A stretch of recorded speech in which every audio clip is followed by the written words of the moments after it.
Hey, it's professional wrestler Colt Boom Boom Cabana, and you are watching WrestleTalk. Congratulations, you got here. Now, subscribe and support. Thanks. Support WrestleTalk! Everything we know about All Elite Wrestling's TV deal. I'm Oli Davis, this is Luke Owen. Welcome to the Saturday edition of the WrestleRamble, where, as expected, it was announced on Wednesday of this week that AEW would be going to TNT. They're out of the t-shirt business and they're becoming a wrestling company, it would seem. They grow up so fast. And of course, this is huge. This is huge not just for wrestling, like for the company itself, AEW, who are an unproven. They haven't even run their first official show yet. They are a fledgling company.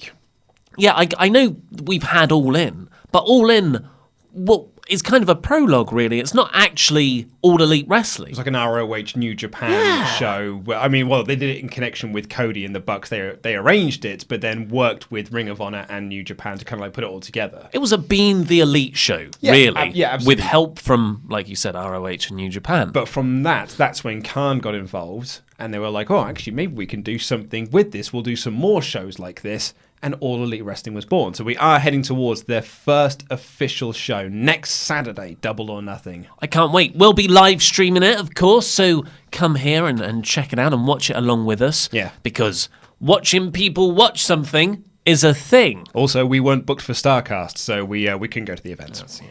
But there's been, of course, there was the press release that AEW and TNT put out themselves, and we covered that a lot on Wednesday when we went through the statement in that breaking news episode. We'll go over a few bits again here, but also we've had the Wrestling Observer newsletter with all, and I think someone else, something McCullen from a news website as well, a sports journalist, not a wrestling news website, but a sports news website. Yeah, big time. They are going for a more sport-orientated product. Exactly. And that's like the more nitty-gritty specifics of the deal, which I thought, okay, let's see how the actual deal looks behind the scenes. Still seems to be very positive. Yeah, I think one of the more incredible things about it is that TNT are kind of paying the production costs, which WWE don't get that deal. They pay their own production costs. Well, and it costs around $1 million an episode, I believe.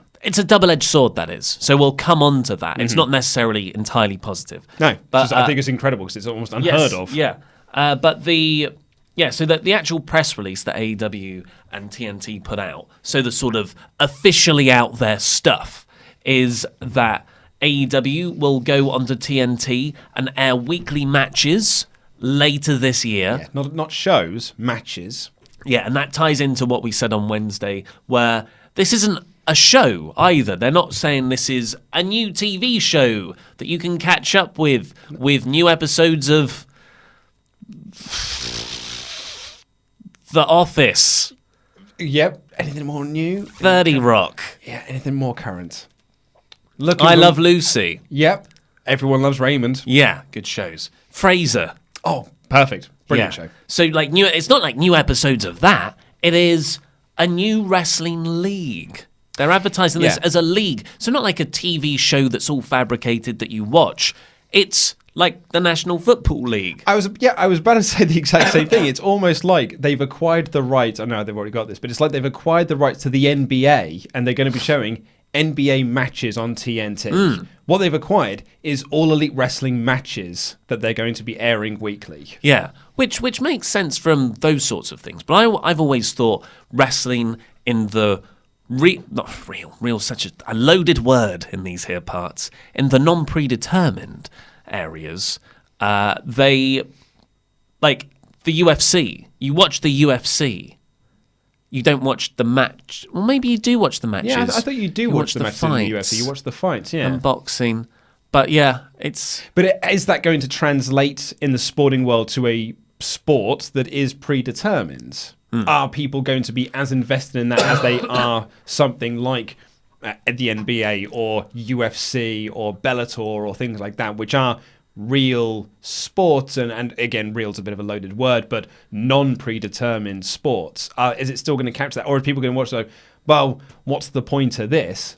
Like, it's all fake, isn't it? Yeah, it'll be interesting. Because WWE, the appeal is the storylines, right? It's the soap opera aspect of it. Yes, but you don't have to have one without the other. Like, I think, and I've always, it's just never been done on a big stage, but I think all of us have always been like, we want all the matches to mean something, whether there's an emotional blood feud, whether there's a title at stake. All those other matches that aren't involved with that, they should be about positioning people within the company. People always say wins and losses should matter. That doesn't necessarily mean everyone gets points you get 3 points for a win, 1 point for a draw, like in the best, best of Super Juniors or something.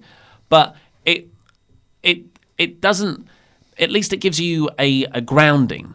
And you can say the wins and losses might not mean something material like points, but it does mean you as a wrestler, you have won these matches. That means you will eventually get a title shot because you've won the most matches. And surely, I suppose the idea would be that we will become attached to certain wrestlers, and then we will want to see those wrestlers. Okay, so Pac's got a match next week. I definitely want to be watching next week because I want to see if he can get enough points or go further in the league or what have you. So it's rather you do get invested in the wrestlers and on their journeys through their win-loss record to potential title matches, which I think is actually a really interesting idea. And what we essentially do with wrestling anyway, but with WWE, it's got this sort of, not so much the pomp and circumstance, but the storyline, drama, soap opera aspect of it, where you follow certain wrestlers and hope they get put into storylines that you enjoy. Yeah. One of the big problems with WWE is they think WWE is the reason people watch. Yeah. And there is an element of that. But really, most people watch wrestling because they latch onto a character. Stone Cold Steve Austin in the late 90s. The Rock, a very rare example where two people just as big as each other happened at the same time. These days, WWE are almost scared to create stars because they're like, oh, they're just going to go to Hollywood, or we don't want them to be bigger than us. Yeah. But weirdly, they're fine to do that with Brock Lesnar, who is quite open about leaving them all the time. It's a weird masochistic relationship. Yeah, absolutely. But so hopefully here, because no one says, oh, I can't wait to see that WBO title fight. Very few people think that. I don't even know the names of most of those boxing belts, but I know I can now not name you a single wrestler. A wrestler or boxer? Boxer. Lennox Lewis. Yeah, what? Yeah, from 2 decades ago. Muhammad Ali. Conor McGregor. Superman. Yeah, so yeah, people will follow characters more than they will companies, I've always thought. So this is a very positive thing. And the quote that keeps coming back to in this statement is, AEW will be focused and offer fans less scripted soapy drama and more athleticism and real sports analytics. Love it. Bringing a legitimacy to wrestling that it has not previously had. It's a totally, as you said earlier, unproven, but I find it very, very interesting. And it's and it is kind of like sort of corporate-y buzzwords and things like that. And it's a very well-written press release. But it is a press releases are meant to get you excited about things. It's the whole point of a press release. And this press release does get me excited for the product. I'd argue this press release has made me more excited for Double or Nothing than the card had, and the card already had me very excited. Because I look at something like the Young Bucks versus the Lucha Brothers, and I'm like, well, I'm going to order this pay-per-view regardless anyway, because I want to see that match. But now with this sort of like sports analytic bringing legitimacy to it, all of a sudden I'm like, well, now I'm just so interested to see what the product is going to look like and how it's going to be presented. I'm fascinated by all of this, and I'm so looking forward to next Saturday to see what it all comes to. Yeah, because we've seen what Cody and the Bucks' and Omega's vision of wrestling is, and that was All In. And that was a great fan event, I would say. Mm-hmm. It wasn't the New Japan levels of 6-star matches that, weirdly, I thought it was going to be. That's my fault, because Being the Elite never really suggested that. They definitely suggested Dick Druids, and I got Dick Druids. Yeah.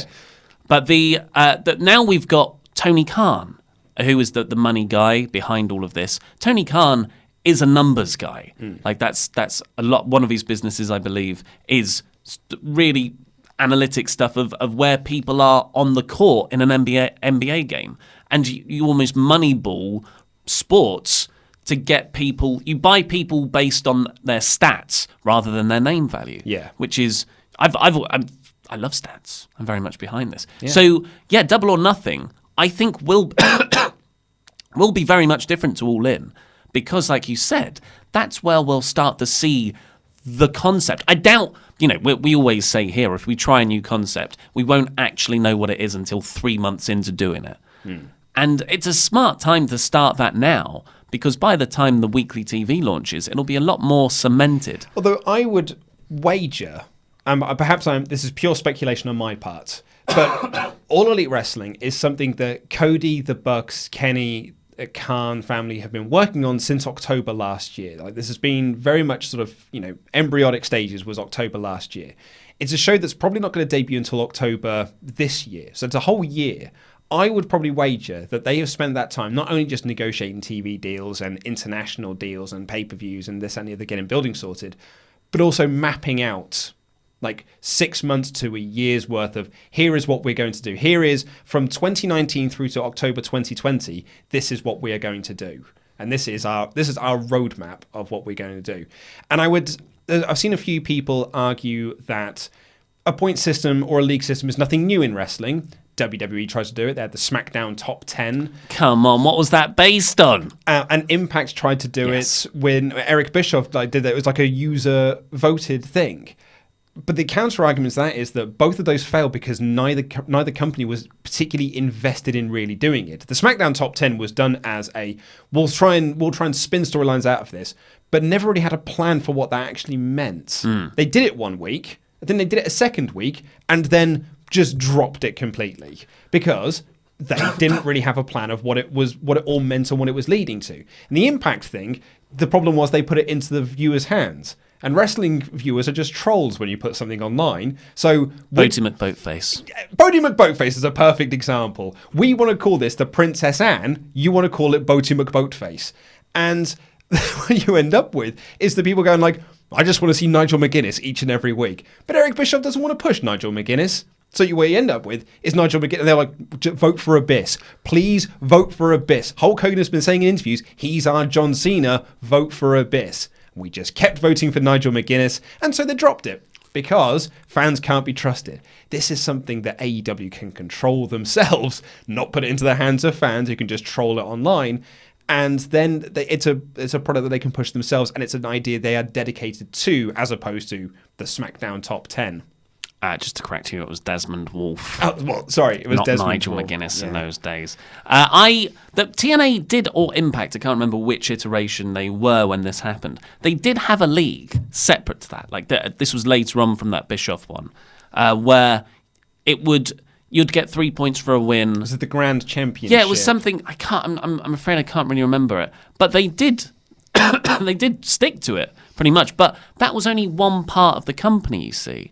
So it was like, oh, this is just a sort of elongated tournament that we've got going. A bit like the Bound for Glory series. Yeah, a league. I think it was the Bound for Glory series. Do you remember the first time they did the Bound for Glory series, but they hadn't actually mapped out all the matches. And so I think like the winner had 14 matches, whereas Scott Steiner, who came towards the bottom, only had 3 matches.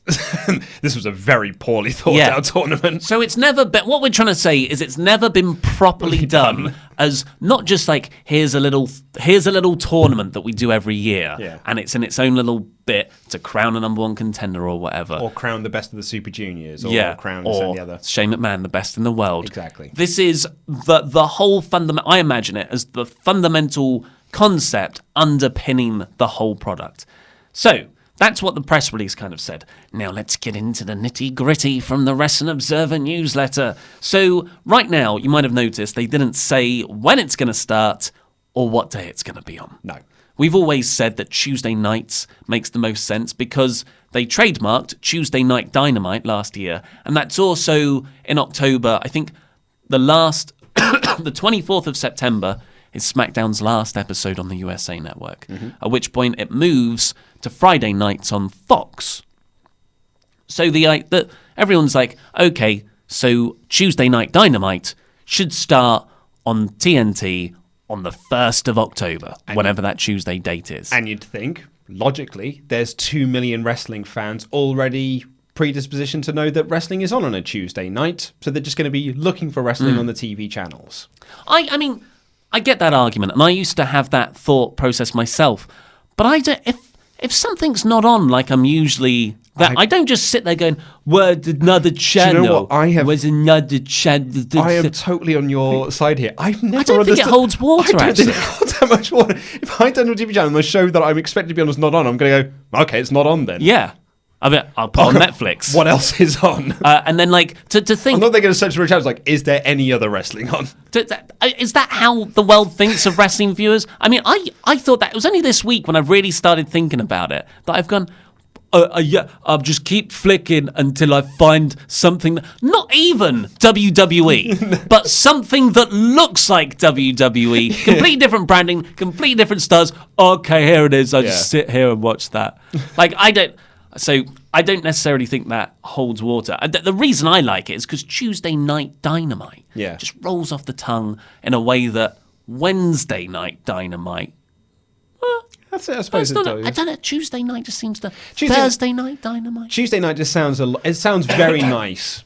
Also, it's like TND. It sounds good. TND on TNT. It's got a nice little catchy ring to it. Give it a few years. Monday Night Dynamite. That worked well last time. Didn't it just? So that's, so they don't... It's on, brother. Apparently they don't actually know. That's why it wasn't announced. Warner Media don't know if it's going to go on Tuesday or Wednesdays yet. No. They're going to do market research to find out which is a great idea. Like, just don't go, let's chuck it on this one because of this idea that we had as well, that there's just 2 million people sitting there going, where am I wrestling? Well, you read that all the time. I think you just like, maybe that is real. Yeah, it's the same thing as that's like, what I thought. Oh man, they've changed the time slot. That's why the viewership is down. And I was like, well, so when Impact moved from Wednesday to Thursday, there are all those people tuning in who've been watching it every single Wednesday, and every single Wednesday they've been saying, we're moving to Thursday at this time. And people just, on a Wednesday, be like, but it was here last Wednesday. Yeah. What is happening? What has happened? Yeah, especially now everyone has a phone as well. The internet what? is a thing. Where is WWE? Yeah. Oh, it's not on Tuesdays anymore. Then I'm going to the cinema or something. I'm not just going, but what? There must be something else on. I don't know. So the problem with Tuesday nights is that TNT airs the NBA. Not all the time, but when it's on. So there's an idea that, and this is what used to happen with WCW, if the NBA was on, you just cut down the length of Nitro. Or preempt it. Yeah, or start earlier. Yeah, WWE used to have this one with Raw back in the day with Crufts. Yes. And things like that. It used to be preempted by Crufts. The dog show. The dog show, yeah. And the tennis, I believe, once pushed it back weirdly. Same way like in the back in the day that the snooker used to push Buffy the Vampire Slayer off BBC Two. Or push it later. To be fair, though, with the argument of just people sitting there. That's why I like snooker, because I just went, why isn't Buffy on? I'll just sit here and watch this now. Snooker, I guess. And it took like a month of me moaning to go, I quite like this. You didn't like search through channels. Where is another vampire show? In all fairness, though, that was back in the day where there was 5 to choose from. It would have been very quick for you to just get back to BBC Two. Here's my money, Mr. Murdoch. I had plenty more channels than you did. No, man. I was a 4-channel household up until about 2001 when we got Channel 5. That was worth it. And then, so they've also got another bit in the Observer. AEW is currently negotiating television deals in the UK, obviously with ITV4. Yes. So that makes sense, given that that's where the Double or Nothing pay-per-view is going through their box office service. And in Canada, apparently Australia and Mexico are being targeted as well. But the US, UK, and Canada are their key markets, which all goes back to the stats. Those are the top 3 markets in the world for English language wrestling. Yeah, really makes sense. Of course you should target those. Like, so Tony Khan also did an interview where he was talking about how they were considering doing UK-friendly pay-per-views. So there would be pay-per-views because of there's an area they're looking to target. So they would do a pay-per-view that would start 8 p.m. UK time, which would be 3 p.m. in the East Coast and noon on the West Coast. But I like how Meltzer phrased this in the Wrestling Observer. It's like, Tony Khan did an interview, interestingly from the ITV offices, where he said, I was very sly by Meltz. So going to this, so the specifics of the deal, how much money AEW actually making. because it looks like, according to The Observer and a bunch of other places, so this seems to be the case, AEW aren't getting a rights fee. So they're not like being paid, oh, we will pay you this much money, owners of Seinfeld. Yeah, or like WWE is with SmackDown. Yes. We are going to pay you these billions of dollars over the next 5 years so we can have SmackDown on our station. Now, in that, WWE gets the $1 billion from Fox, and that they then have to use that money to put on the shows. Make the show. Yeah, so the production costs are in that. Now, here it seems Warner Media are saying, we will cover your production costs, which is estimated to be about $500,000 an episode. So over the course of a year, that's $20 to $30 million.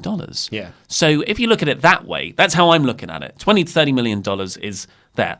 That's pretty incredible for a first-time company that hasn't even run a show yet. No. And I know all they've done is sold T-shirts. they're just a t-shirt company. And like, we love the Young Bucks, Omega, Cody. We know who they are. The mainstream audience, even like the wrestling audience, which vast majority of WWE fans aren't very aware of these guys. So this is amazing that they've been able to get that deal anyway. And that's not all. They're also getting a described as great advertising split. Yeah. So whatever adverts play in those hours, they get some portion of that revenue. Yes. Which, again, is amazing. No one quite knows what that split is. Apparently it's quite complicated. But Meltzer points out that probably leads to them wanting to put on an advertiser-friendly show. Yeah, one would assume so, because that was one of the issues that WWE ran themselves into during the Attitude Era, was they were trying to push the envelope so much that advertisers started to push back, and so they had to tone down the product. Yeah. And really, they were only trying to push the envelope more and more and more, because that's the way society was going at the time, with Jerry Springer and South Park and things like that. But Eric Bischoff was the one, he kept saying in interviews, that bubble will burst and people will go back to doing what we're doing, which is a more family-friendly, more advertiser-friendly product. And eventually WWE did have to go back down that route, which is why we now have a PG product, because they got really good money deals with likes of Snickers and Mountain Dew, that gross green toxic waste that they serve on a weekly basis. So I kind of unsurprising that AEW will go down this route as well. It's very surprising they signed Jimmy Havoc, but but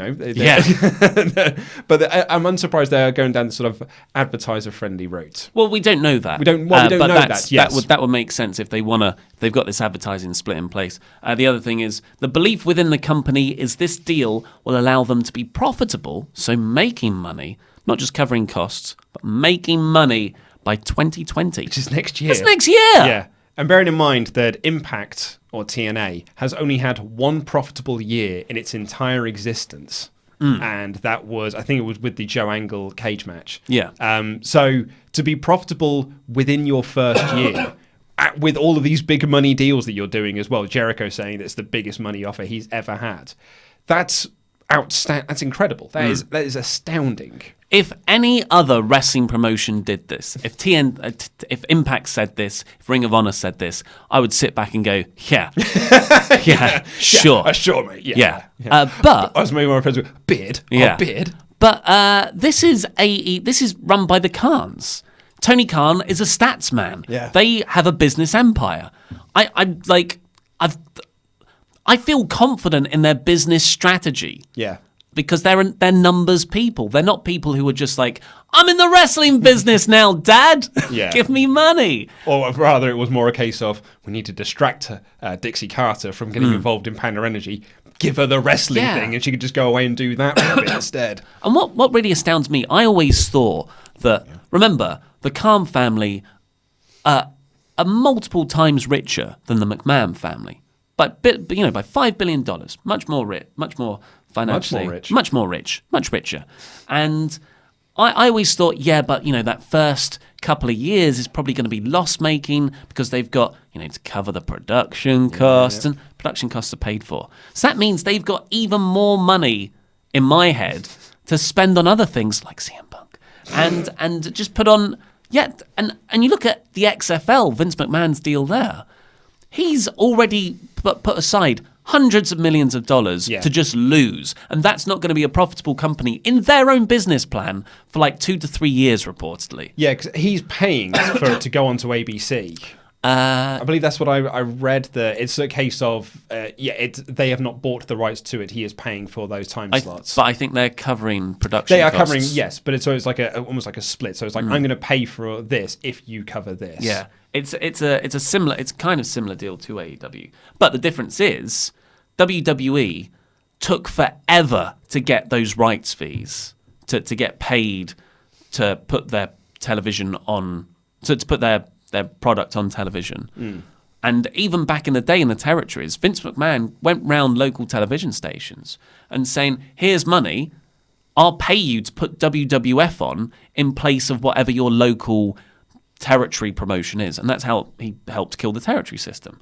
So, yeah, well, I think we said this the other week, for people to say, yeah, but, it's not a very good deal. When WWE started out, they were in a much worse state than this. Yeah. So it's I mean, to be honest, when those reports came out, I think it was the Wrap that said that AEW reportedly could be paying to get onto TNT. My first thought was, smart move. Yeah. What a brilliant business strategy that is, because you're then getting into a prime time position, and if you've got the money infrastructure to back that up, that's a very good idea. Yeah. The other thing, we talked about it with production costs. Now, of course, production costs being covered, that's great, isn't it?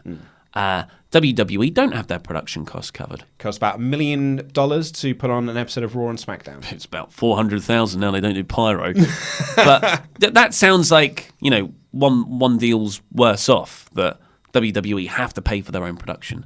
Apparently, from what Meltzer was saying, that's actually the preferred thing to do. Because if you're paying for production, you have control over production. You can put on the product. You've got more creative control to make the product you want. Because I think the last thing anyone wants is for the TV networks to dictate what your product looks like to that extent. Yeah, very true. So, yeah, it's interesting that Warner Media will have control of the production costs. Yeah.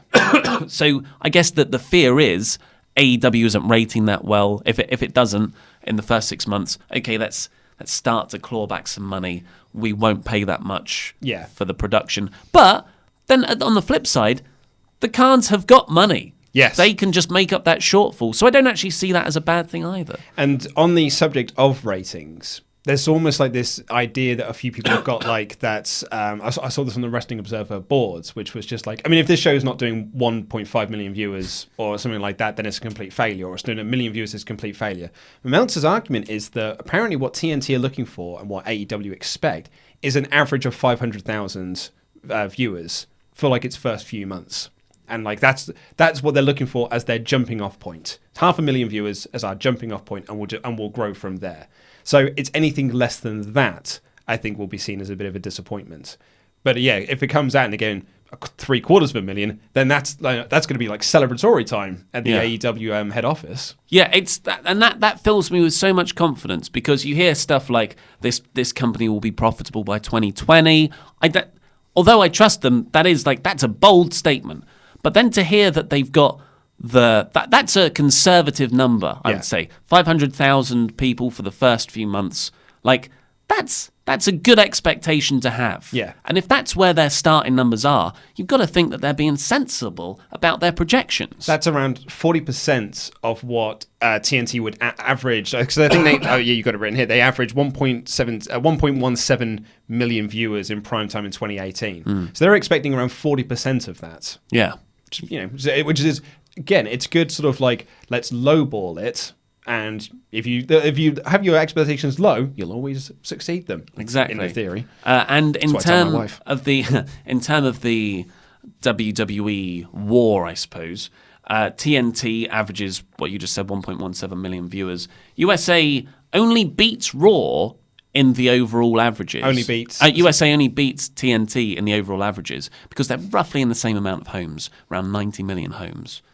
Because of Raw and SmackDown. Yeah. Those ratings bring up the averages. That is my favourite thing about Raw and SmackDown on the USA Network, and sort of like Raw and SmackDown in general, even now when we're talking about, God, their ratings are at the lowest they've been, this is like absolutely disastrous ratings, it's still higher than most things that are on USA Network anyway. So they drastically bring up the channel's average. Be interesting to see that climate come October when SmackDown brings up that average, but SmackDown's going to Fox.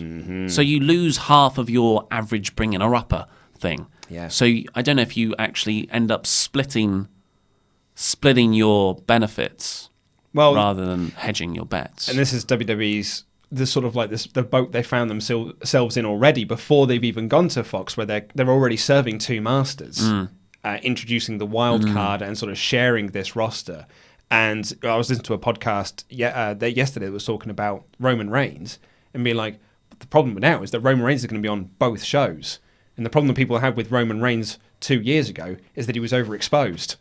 And so, really, having him on both shows, because that's what USA and Fox want, is only going to overexpose Roman and just bring back all the negativity that he had a couple of years ago. And all that goodwill from the leukemia stuff will just go by the wayside. Yeah, I think it's already starting to happen. Yeah, unfortunately so Meltzer had an interesting speculation on what WWE's response could be. If, how do WWE react to this? What is their next play? And I guess they can't really make a play until they know what night AEW is going to be on.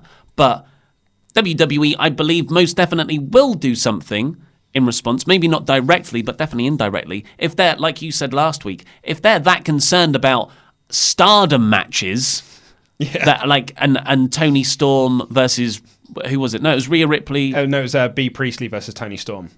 To get that match pulled because it's an AEW person versus a WWE person. Well, Tony Storm will have to lose. Yeah. Of course this is going to be a big thing in their bonnet. WWE offered to double Rhino's salary so that he would stay with WWE. Rhino. Someone they don't even put on TV. For those people that are saying, WWE aren't worried about AEW, them offering Rhino double his salary for him to re-sign with...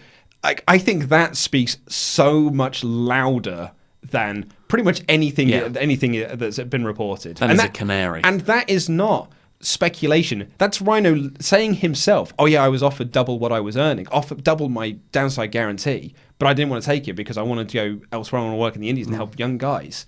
So that's Rhino's words. So WWE are almost in a panic mode of trying to keep everyone they've got. Their already bloated roster that's only going to be more bloated now. So Meltzer speculated that one response could be, and this has been talked about before as well, bringing NXT to FS1 on a Wednesday or Tuesday night. Yeah, as to compete with AEW. Against it, yeah. Which is, what would that those are the most similar markets there. Yeah. NXT, it's competing for the Smart same Crowd. audience. Yeah. So that's interesting. But yeah, I guess that's everything we know so far. If you want to submit a question to the mailbag, all you've got to do is become one of our pledge hammers on Patreon and leave a comment in the community tab where I will pick them up. Do not email me. I will lose them. I'm not very good at this. Pledge hammer. This comes in from the Aussie Experience Dave Humphreys, who says, question for you both. Do you think that WWE is doing what they did to Neville on Sasha Banks since she was to pull out until her contract and the 90-day non-compete clause that they have done to prevent her signing with anyone, not just AEW? Well, I believe that's the report, yes. They're just going to possibly just keep extending her contracts. What they've done to Luke Harper, it's what they've done to Dash Wilder of the Revival as well. They've added an extra 3 months onto his contract. Yeah, I don't know how those work because I don't agree with, you were injured, so we're just going to add that time you missed onto your contract. I don't agree with that, but I can see the legal argument behind it. Yeah. But to just say, we're not using you, so we're going to add the time we're not using you onto your contract and freeze it. That sounds like shady. That sounds so horribly capitalistic. Oh yeah. And the wrong way to do things. 100% sounds like the wrong way to have it. I can't even believe that's a real rule. Thing. I know. So yeah, but that's kind of similar to what happened with Rey Mysterio. But I always thought that was more linked to the injuries. Yeah. So I don't know. We don't know is the honest answer really on that one. Ira Kali, that's a different one to say. Who are the most underrated and overrated wrestlers? It's difficult, isn't it? I would say underrated, Cesaro. Like in terms of, I think he could be a solid upper mid-card guy who occasionally dips into the main event. Yeah, 100%, yeah. And I just think he's amazing, and he gets over in every match he has. Yeah, no, Cesaro I think is a definitely good shout. If I'm looking at the independent scene, I'm thinking of someone like a Rampage Brown. I think he's someone who has not been underrated because he's just been like, I think he is always, everyone said, yeah, he's one of the best indie guys. Like, it's amazing those Progress interviews we had on the podcast feed. Louis Dangoor asked everyone, who do you think is the most, underappreciated guy? And they were like, Rampage Brown. Yeah. He's the best wrestler on the British independent scene, but unfortunately has never been given that chance to go onto a big American or North American stage. Yeah, of course we know him from WS, like he was the champion there, but worldwide. Overrated? Baron? I was going to say... I feel like he's overpushed. I don't That's think it, anyone's yeah. there That's going, the key to hey, he's an amazing wrestler. No. But overpushed, definitely. To be on 3 segments at the Raw live event. Yeah. Oh. I think, and I stand by this, I think he is a guy that gets good heat when he does promos, but no one cares about his matches. I think the crowd die a death during matches. Mr. One, do we want to do this? Because it is an Endgame spoiler. Do we want to do like a big sort of spoiler warning for Endgame? Can you say it without doing the spoiler? You have a read through. A lot of people think that's me. Okay, well, okay. It features an iconic moment. Yes. Iconic. Iconic. Which got me thinking, has WWE done a similar moment? Wrestlers stealing each other's signature moves frequently, but has there been one that has been super built up like this iconic moment? If not, fantasy book said moment. I was thinking about this. So wrestlers that have used another wrestler's move, and that feels like a huge deal because it's been built up a lot. Surely Ciampa and Gargano have done this. Yeah. I mean, the entire Attitude Era was full of people using other people's finishes. It became a running... To be honest, it was a part of one of the SmackDown games. I think it was SmackDown 2. Like, that was the new gimmick they introduced in that, is you could do your opponent's finishing move to them because it was done at every single pay-per-view.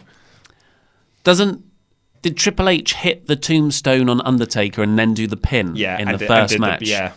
That's my one then. Yeah. Mine would be it's nowhere near the same level as that. Sorry, second match. I mean. Yes, you're absolutely right. I just remembered. Mine's nowhere near on the same level as yours, but for me, it was like big sort of popping moments that made me just like literally jump out of my seat and be like, I'll never forget this. It was the triple threat tag team match at NXT TakeOver Orlando, which was when DIY and the Revival started to do each other's finishing moves, but it was like Ciampa and Dash Wilder would do the Shadow Machine, and Gargano and Scott Dawson did the meet in the middle kick. Was it on AOP? AOP, yeah. Oh, that's more in line with the Marvel Cinematic Universe. Because it's like a big, two warring teams coming together to fight this big unstoppable monster. Good. Such a great match. Jesse James asks, sorry to hear that you hated my idea that won this month's fantasy book in Warfare. I do, however, believe that my idea was poorly conveyed due to the small amount of characters given for the poll. Anyway, at the time, rumours were Vince may also leave to spend time in the XFL, and my idea was to fantasy book writing him off TV and somewhat blaming him for the bad ratings.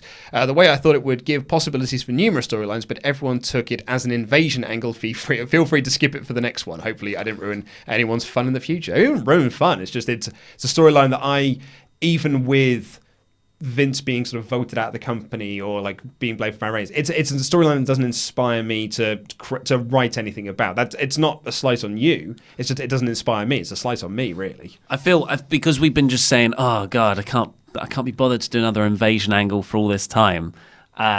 And I kind of forgot that someone actually suggested that. Yeah. So sorry, Jesse. Sorry, that is that's very bad on our part. But yeah, even if your idea was longer with blaming him for the bad ratings, I have got no interest ever in a wrestling promotion addressing their own product being bad. Here's the bad ratings. Now it's time for a revamp. Like I just, ugh.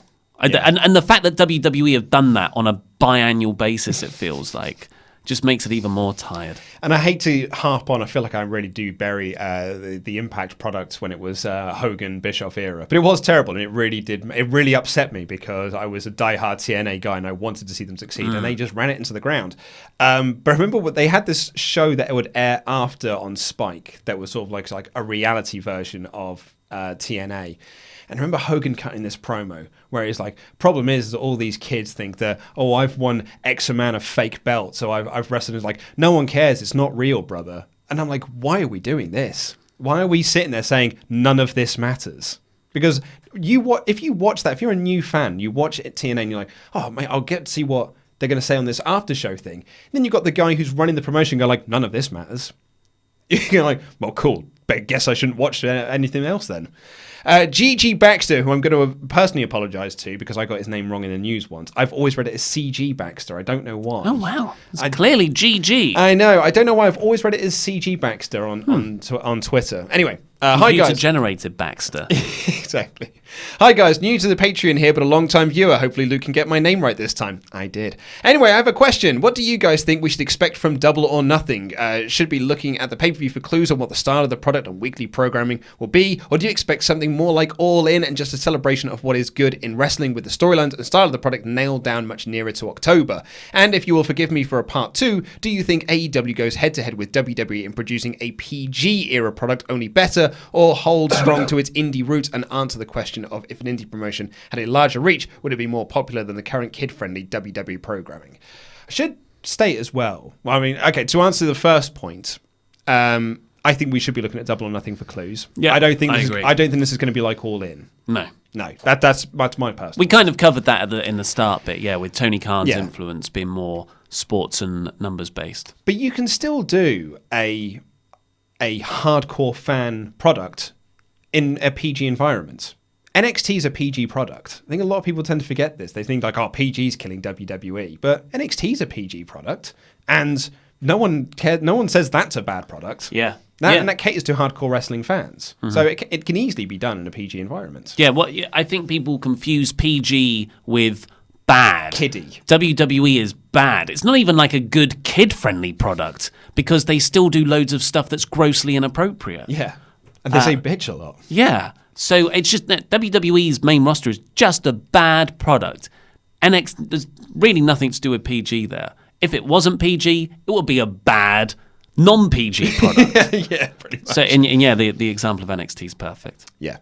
Diz Frazada Rodrigo says, I was debating whether to get last-minute tickets to a WWE live event this week, and in the end it was too much hassle, but it did make me think, if WWE runs separate Raws and SmackDown live events in the States, does this not mean that if you go to a SmackDown house show on a Monday, you're missing three top guys? And this could really harm the live circuit, which in the long run would cause massive issues. Keep up the fantastic work and love everything you do, except for Randy. Yeah, that's exactly what a lot of initial reports when the wildcard rule was announced said. Yeah. That it's really going to have a negative effect long term on the live events business. And there'd be even more false advertising than usual. Yeah. Because WWE presumably don't know who the wildcards are going to be before, like a couple of days before, when you advertise these shows months in advance. The reports from the O2 this past week for the Raw and SmackDown tapings, and actually this has been sort of like prevalent for the last couple of years, have been saying that they look less and less full as each year passes, and they've completely taped off the top area now, and house shows I don't think have been doing particularly well on the European tours either. And I would wager, I went to a house show 3 years ago. It's before Finn Balor had been called up, if that to put a time frame into things. And they were heavily advertising John Cena on the posters. And all of the merchandise was John Cena based. John Cena was never at that show. He was never going to be at that show. And I saw so many kids and parents there with their John Cena t-shirts. And when the last match started and it was Kevin Owens versus Dean Ambrose, and they realised that Cena's not going to be there, they got up and left. And I thought to myself, they're not going to be there next year. Yeah. And the following year, once again, John Cena's on the posters, John Cena's on all the merchandise, John Cena's not there. And I think doing that damages, and it would just damage your reputation. And now if you're going to start advertising Roman Reigns is going to be at this SmackDown house show event, but he's actually at Raw because we need him on both shows, and there's all these kids who've gone there to see their hero Roman Reigns, surely that's then going to be like, well, I'm not going to pay $60 again to go see a show where the guy who's advertised isn't there. Yeah. Yeah, totally agree. Evie Duran says, "Hi, Luke, Laurie, Pete, housemate Simon, and Ollie. Been watching you guys since the beginning of the WrestleRamble back when it was the WrestleTalk show." I like how much it pains you. Why did we call it that? Because we sat down. That WrestleTalk show. We sat down, and then before we pressed record, it was like, we haven't got a name for this. We'll think, not like us. We'll think about that later. Anyway, I recently just launched my own Patreon page. I wanted to know if you guys had any tips on how to make it, quote, successful launch, post-launch. Thanks, guys. Patreon. You're the Patreon man. Giving extra content, I think, is a good driver for Patreon. That's what we started doing. We started doing one extra podcast, then launched a second one off the back of that. I think the more extra stuff you give people, make it worth their while. I know for me, I backed Talking Simpsons at a $5 level because I just wanted to get the shows a week early because I was really enjoying the content that they put out. So I backed at the $5 level because I can hear the shows a week early and ad-free. I was like, brilliant, that's lovely. And then when they then launched a new podcast reviewing animated movies for like 3.5 hours, 4 hours. And I was like, and the first one they did to turn me around to it was a Goofy movie. And I was going on a 3.5 hour drive. I was like, great movie. And I was like, I'm actually gonna up my pledge to $10 and listen to this podcast on this drive because it's a 3.5 hour drive. It's a 3.5 hour podcast. Thumbs up. They do really good stuff. And I've stuck at that $10 level since because I've been enjoying all the other stuff they've been doing at that level. So yeah, as long as you back it up, which I like to think that we do. We try. We certainly try. And also just sort of keep at it. Don't give up on it is the other key to it. Yeah, consistency. Even if it's not successful after the first couple of months, you just got to keep at it. Yeah. Reassess, tweak, see what people want. Yeah, that's Go that exactly it. Robert Ray asks, what is your favourite wrestling conspiracy theory which you've either made up or heard? I have two. I thought Rock Cena 1 was not going to happen because it was the first match that I could remember that I could not see anyone losing. And remember that WrestleMania was April 1st, which I thought WWE would do an April Fool's joke with. Now looking back, that was a silly thing to think. Second, I heard that Vince McMahon's character on TV is not the real Vince, and the real Vince has never been seen. I know it's not true, but how crazy some Vince stories are, and I'd be shocked if it is true. Yeah, I don't think either of those are true. No. Well, the first one is demonstrably not true. Yeah. Because it happened. It did happen, yeah. My favourite one recently is John Moxley. Yeah. Being a big Dean Ambrose WWE work. Yeah. I don't think it is. My favourite, I'm not going to name who it's from, but they think that a certain star is going through some financial troubles, and that's why they're doing certain things. Yeah. We won't go into that because I think it's a fun little conspiracy theory, but we won't go into it. Reese Degnan says, while he won't be at Double or Nothing due to be booked for London Comic Con, bonus question, will any of the Wrestle Talk be at the convention? Could we see Stephen Amell in AEW? He brings mainstream star power, has a level of training, and notably is on good terms with Cody. Seems odd how little I've heard his name be mentioned in connection with the company. I think that's probably because of they want to make a sports-based product, and All In was more of a fun celebration of wrestling. Here's a celebrity match. But you can't really get away with celebrity matches, definitely at the start, if you want to have a serious product. So I would say that's probably why they've gone away from him. Mm-hmm. Of course, they are all really good friends. And plus, I don't really think Stephen Amell is a big draw in 2019. Seems like a great guy. Yeah, I don't know how well Arrow does or like the Flaroverse does for ratings on the CW. Yeah. I don't know if it's as popular as it was 5 years ago. Yeah, it was definitely more popular 5 years ago. Yeah. Well, there's one last question. This comes in from Matthew, who says, "Hey guys, I like everyone else loves Brave 4.0, but worry that the act will have a limited shelf life. Fans of the horror genre will appreciate the aesthetic of the look, but is it perhaps too intense for younger WWE's audience? For the younger audience, my nephew is 6 and not up that late, but I suspect my parents will not want their kids seeing that before bed. Would love to hear your thoughts. All the best, lads." Yeah, it is creepy. Yeah. But I don't know if it's so creepy that I wouldn't force a kid to watch it. Is it no less creepy? I suppose it is probably creepier than The Undertaker, seeing how The Undertaker is now. It's definitely a more terrifying mask design. Yeah. Like, that is just unsettling. Yeah. Whether it's got a shelf life, I think, is an interesting question, though, because I think that really does depend on how it's presented when we get to an in-ring version of this. Because these last 4 weeks, these last 6-8 weeks have been tremendous, and I've very much enjoyed all the build, and I've loved the Firefly Funhouse segment. Loved it so much, been seeing it twice, on Raw and SmackDown. New episode, quote unquote. But this all depends on how it comes out as a in-ring product, because if it just ends up being Bray wrestling like Bray did previously, then that's going to die out very quickly, because it's like, oh, well, so it's just Bray Wyatt, but he's wearing different clothes now. It's the Malibu Stacy. She's got a new hat. We're going to need to see something. I want to see something really interesting from this, but I don't know what to expect from this. So I'm actually looking to WWE to kind of surprise me almost. I'm just like, I've got an open mind with this and just being like, show me what you've got. I feel like we'll see it on Monday. On Monday's episode of Raw after Money in the Bank. Mm-hmm. I feel like they've done the cycle. They've done 8 weeks of promotion now of this. I feel like now's the time they're going to put him in the ring. Yeah. And it makes sense after this pay-per-view cycle. So we'll find out.